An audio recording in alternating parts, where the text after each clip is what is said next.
वो कौन सा वाक़या था जो रसूल अकरम सल्लल्लाहु अलैहि वसल्लम की पैदाइश से सिर्फ चंद साल पहले अरब की ज़मीन पर रूनमा हुआ?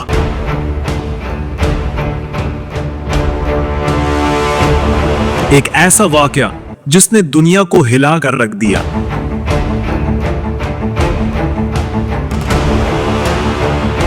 वो वाक़या जिसे कुरान ने अपने अल्फाज में हमेशा के लिए जिंदा कर दिया।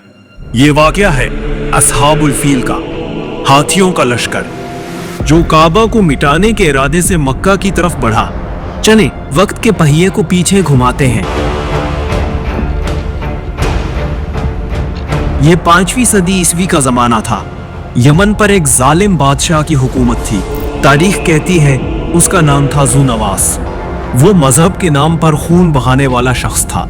नजरान के शहर में उसने एक खंदक खदवाई, उसे आग से भरा और फिर हजारों मासूम मसीहियों को जिंदा जला दिया। ये जुल्म ऐसा था कि हबशा की ईसाई सल्तनत खामोश न रह सकी। हबशा के बादशाह ने रूम की मदद से एक लश्कर यमन भेजा। 70,000 का लश्कर, ताकतवर बहरी बेड़ा, और कमांडर था अब्रहा। यही अब्रहा जिसका नाम आगे चलकर असहाबुल फील की कहानी से जुड़ने वाला था। अब्रहा ने यमन पर कब्जा किया। शुरू में वो महज एक जर्नैल था, लेकिन वक्त के साथ यमन का हाकिम बन बैठा। उसने सोचा कि अरबों को खाना काबा से हटाकर यमन के एक कलीसा की तरफ मुतवज्जा किया जाए।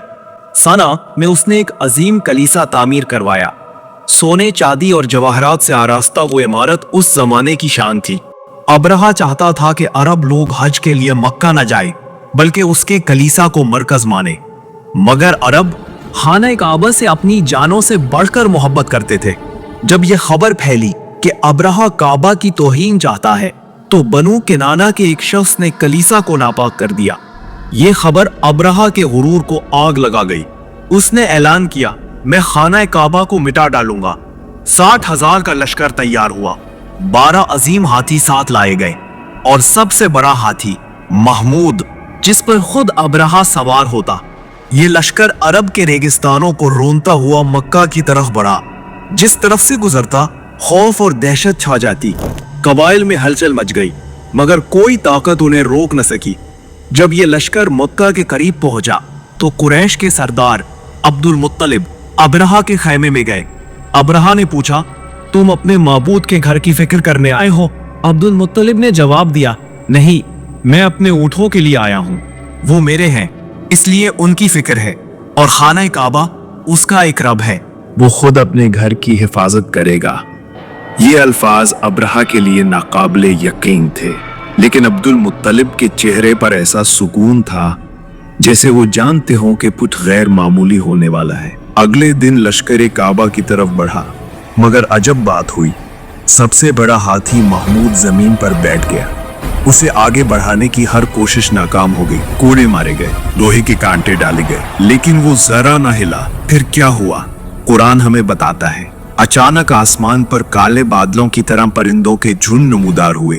ये थे अबाबील, छोटे छोटे परिंदे, मगर उनकी चोंचों और पंजों में पत्थर थे। ऐसे पत्थर जो मामूली ना थे, बल्कि आग बरसाने वाले महलक हथियार।